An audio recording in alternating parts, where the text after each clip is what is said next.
100% tampakkan Islam kita. Nah, karakter macam inilah yang bisa dan sah menjadi orang-orang yang akan layak dihitung atau layak dipanggil oleh Allah bergabung dengan kafilah mujahidin, kafilah murabitin. Orang-orang yang seperti ini, yang punya karakter, yang punya kepribadian yang mandiri, kepribadian Islami yang tidak terwarnai, tidak tersyubah oleh warna-warna lainnya. Ini yang dimaksud dengan tema kita tadi, istiqlaliyatu syakhsiyatil muslim. Orang yang pantas, orang yang layak memikul bendera perjuangan bersama dengan para pejuang di Palestina sana, orang-orang yang layak dan pantas ya, dan yang pasti akan dipanggil dan terpanggil oleh panggilan Allah SWT untuk berada di garda terdepan bersama dengan para pejuang, walaupun fisiknya tetap di Indonesia, berada bareng dengan para murabitin walaupun fisiknya tetap di Indonesia. Di mata Allah adalah orang-orang yang memiliki kepribadian anada, I am a Muslim, saya adalah Muslim. Assalamualaikum warahmatullahi wabarakatuh. Semangat selalu dalam beramal di bulan Ramadan. Mari kita melakukan akselerasi amal, di mana tidak cukup dengan apa yang kita lakukan buat diri kita saja, tapi kita merambah amalan kita menjangkau orang lain demi memperbanyak amalan kita. Inilah amalan-amalan yang utama di dalam bulan Ramadan, yaitu memperbanyak puasa, seolah-olah kita mengkloning diri kita menjadi sekian banyak, dan masing-masingnya berpuasa dan pahalanya ngalir ke kita. Itu diberikan petunjuk oleh Allah SWT dan Rasulnya dengan cara berilah berbuka dan makan berbuka orang-orang yang berpuasa, serta sahurnya orang-orang yang untuk berpuasa.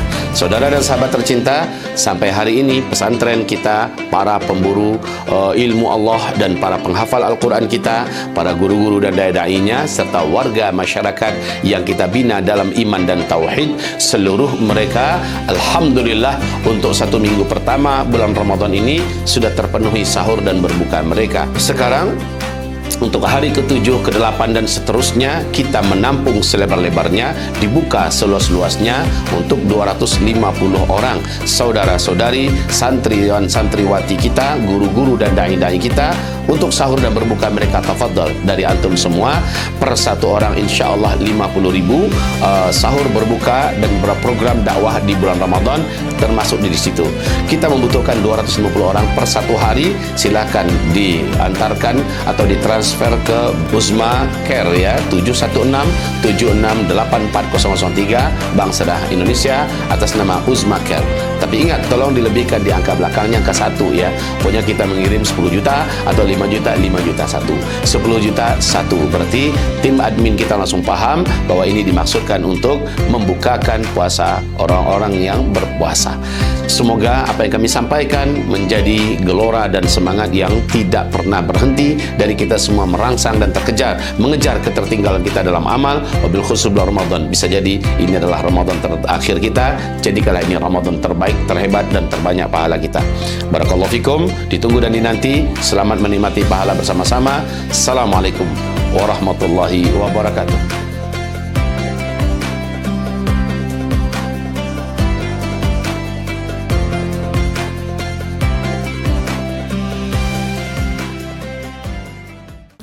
Bismillahirrahmanirrahim. Assalamualaikum warahmatullahi wabarakatuh. Apa kabar Ramadan hari ini? Bagaimana semuanya? Saum di siang Ramadan dengan tilawatul Quran dan amalan-amalan pilihan lainnya, dan qiyam di malam Ramadan dengan tahajudnya Ramadan, tarawihnya dan sebagainya. Semoga qiraat kita, semoga sedekah kita, semoga amalan saum dan berbuka kita, sahur berbuka dan amalan-amalan khusus di malam hari kita seluruhnya telah tercatat di Lauh Mahfuz sana sebagai pemberat timbangan amal soleh kita semua, insyaallah taala. Amin.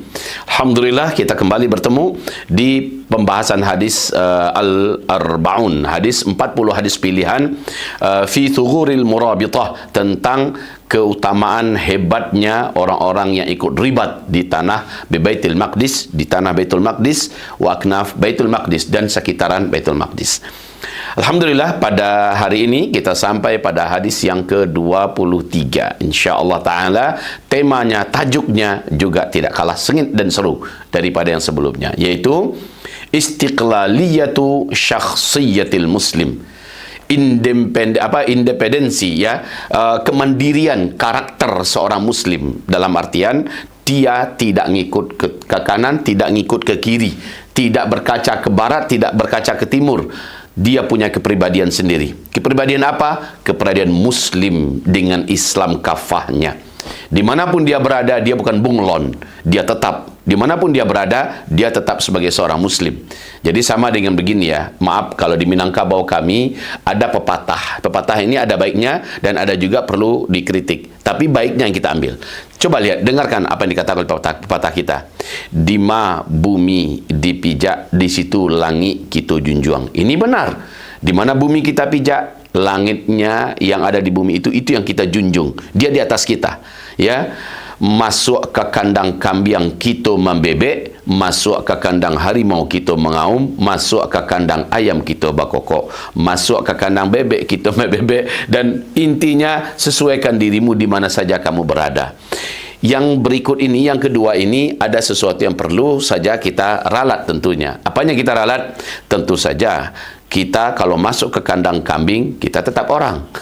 Masuk ke kandang harimau, kita tetap orang. Ya, jadilah orang, jangan jadi harimau. Masuk ke kandang kambing, jadilah orang, jangan jadi kambing. Masuk ke kandang bebek, jadilah orang, jangan jadi bebek, dan seterusnya. Ya, dan seterusnya. Tentu saja ini kalau dilihat di segi karakteristik, ya tetap orang kita. Dimanapun kita berada, kita tetap Muslim. Tunjukkan saya Muslim. Jangan kayak bunglon merubah warna di mana dia berada, menyesuaikan dengan warna itu. Kalau seandainya pepatah tadi diartikan adalah kita harus fleksibel, kita harus lentur di dalam berkamuflase, ya, apalagi dalam hal pertempuran memang begitu. Kita harus bisa menyesuaikan diri di mana pun saja kita berada. Tetapi ketika kita bicara tentang masalah Islam, dimanapun kita berada, tunjukkan anada. Ana Muslim. Inilah saya. I am a Muslim. Saya adalah seorang Muslim. Sosok keislaman itu tunjukkan terus dimanapun kita berada. Maka saudara-saudaraku, jangan sampai mbalelo, jangan sampai ikut-ikutan, ya, condong ke kanan, anginnya mendorong ke kanan, kita pun condong ke kanan. Anginnya mendorong ke kiri, kita pun condong ke kiri. Kayak baling-baling di atas bukit. Jangan begitu. Kita harus punya kepribadian sendiri. Mari kita dengarkan hadisnya terkait dengan ini. Nah, ini juga berkaitan dengan Palestina dan Baitul Maqdis. Kita hubungkan ke sana nanti. Oke, baik, kita dengarkan hadisnya. Hadis yang ke-23. An Abi Sa'id Al-Khudri radhiyallahu anhu, dari Abu Sa'id Al-Khudri, semoga Allah ridha kepadanya, anin Nabi sallallahu alaihi wasallam qala, la tattabi'anna, sungguh benar-benar pasti kalian semua akan mengikuti sunana mangkana qablakum, gaya-gaya, stylean hidup, budaya-budaya, ya, cara-cara pilihan hidup orang-orang sebelum kalian. Orang sebelum kalian itu dah paham oleh kita, ya. Dan itu ditanyakan oleh para sahabat, apakah yang engkau maksud dengan orang sebelum kami itu adalah fulan-fulan dan ini adalah ini, ya Rasulullah? Kata Rasul, kalau bukan itu siapa lagi? Ya, oke, ya, kita sempurnakan hadisnya. La tattabi'anna sunana man kana qablakum, benar-benar pasti kalian semua akan mengikuti gaya-gaya hidup, budaya-budaya, bahkan cara berpikir dan sebagainya orang-orang sebelum kalian. Shibran fa shibra, sejengkal demi sejengkal. Dhira'an fa dhira'a, sehasta demi sehasta. Hatta law dakhalu juhra dabbin tabi'tumuh, sampai-sampai ketika orang-orang sebelum kalian itu melakukan apa yang menurut akal sehat dan menurut naluri dan fitrah enggak masuk akal, kalian juga masih ikut-ikutan. Ya, seperti dalam hal ini, sampai-sampai mereka masuk ke dalam lubang biawak, dob, ya, juhra dabbin, masuk ke sarangnya biawak, tabi'tumuh, kamu tetap mengikuti mereka, ya. Orang itu pakai tatoan sampai ke wajah, sampai ke lidah, ditatoi pula. Orang itu merubah wajahnya, kalian ikut pula merubah wajahnya. Orang itu merubah jenis kelaminnya, kalian ikut-ikutan pula. Orang itu yang melakukan apa-apa yang dilakukan oleh mereka, bukan sekedar minum tua dan sebagainya saja. Sampai-sampai mereka melakukan yang udah nggak masuk akal, kalian pun ikut melakukannya. Qulna, kami bertanya kepada Rasulullah, ya Rasulullah, wahai Rasulullah, al-Yahudu wan Nasara, apakah yang kau maksud itu yang bakal akan kami ikuti itu nanti, yaitu orang-orang yang sebelum kami itu adalah Yahudi dan Nasrani, ya Rasulullah? Qala, Nabi menjawab, faman, siapa lagi kalau bukan mereka? Jadi begitu, saudaraku, di akhir zaman ini Yahudi dan Nasrani bukan lagi seperti Yahudi dan Nasrani dulu. Yahudi dan Nasrani sekarang sudah berkiblat kepada hawa nafsu mereka. Yahudi dan Nasrani hari ini sudah menjadikan budaya mereka bukan lagi yang ada di dalam kitab Taurat. Gaya hidup mereka bukan lagi yang ada di dalam Injil. Ya, cara berfikir mereka, kiblat dan visi misi hidup mereka bukan lagi diinspirasi oleh wahyu yang turun dari langit yang ada di Taurat dan Injil, tapi sudah hawa nafsu mereka yang di depan.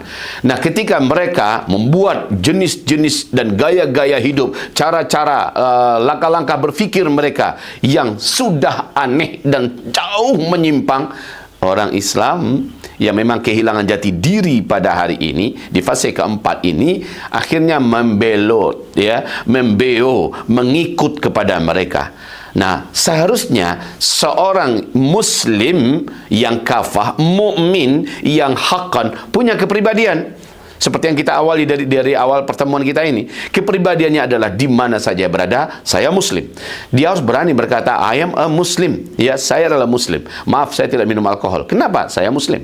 Maaf, saya tidak makan babi. Kenapa? Saya adalah Muslim. Walaupun dia berteman dengan orang-orang ini, ya, dia satu kampus dengan mereka, dia satu majelis dengan mereka, tapi ketika datang panggilan sholat, dia sholat. Ketika datang ajakan untuk meminum khamar, untuk makan babi, untuk pesta haram, dia mengatakan tidak. Ya, agamaku melarangku, aku Muslim. Tunjukkan seperti itu. Disiplin menjaga agama, disiplin untuk meninggalkan larang-larangan yang dilarang dalam agama. Anadha. Jangan sampai ikut-ikutan. Ya, sudah kayak di Bosnia dulu ya. Ingat kisah Bosnia Herzegovina. Ketika bagaimana Serbia memberikan serangan mematikan kepada para muslimin di sana, sampai-sampai menghabisi nyawa yang mengerikan ya, ratusan ribu ya, mengerikan sekali pembantaian yang terjadi di sana. Saudara-saudaraku, sampai-sampai orang-orang yang masih hidup di kalangan bangsa Bosnia yang Muslim, mereka berkata, apalagi yang mereka inginkan? Ya, kami sudah seperti mereka persis. Hampir-hampir kami tak pernah bawa identitas agama kami kemana-mana. Kami sudah minum tua seperti mereka, kami sudah berzina seperti mereka, kami sudah gila-gilaan seperti mereka. Kenapa mereka masih mentarget kami? Kenapa kami masih dibantai oleh mereka? Ya, padahal semua identitas Islam sudah kita hilangkan, kita lenyapkan. Kita seperti mereka, hanya KTP aja masih Muslim. Tapi kenapa mereka masih membantai kami? Jadi saudara-saudara dan sahabat-sahabat yang tercinta, ini yang kami maksud. Selama kamu masih Muslim, la yazaluna yuqatilunakum,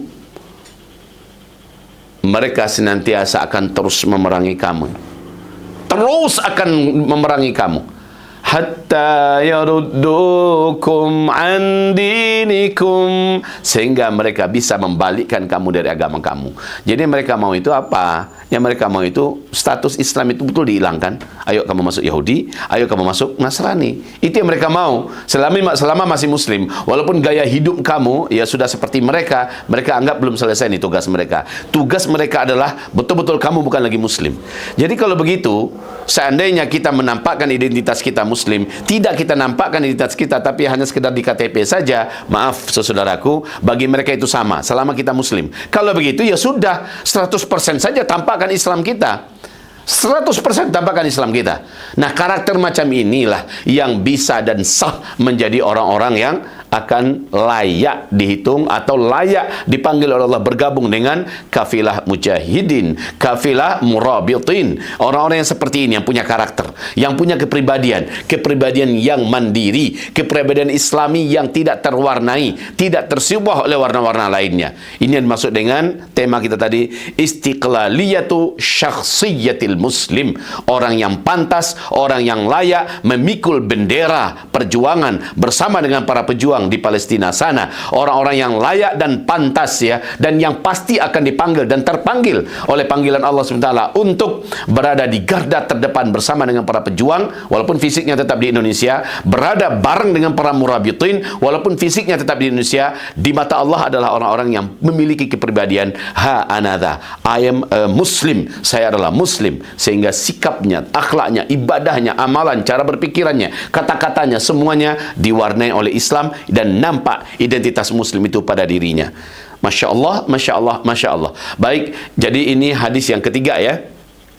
yang mengisi tentang karakteristik dan kepribadian, adab-adab dan akhlak orang-orang yang layak memikul amanah untuk memperjuangkan Palestina dan untuk ikut dilibatkan dan terlibat, insya-Allah dipanggil dan merasa terpanggil untuk bergabung dengan kafilah para mujahidin di bumi Palestina dan juga bersama dengan para murabitin yang ada di sana. Hayyakumullah, jazanallahu wa iyyakum wa taqabbalallahu minna minkum. Subhanakallahumma bihamdika asyhadu an la ilaha illa anta astaghfiruka wa atubu ilaik. Wassalamualaikum warahmatullahi wabarakatuh.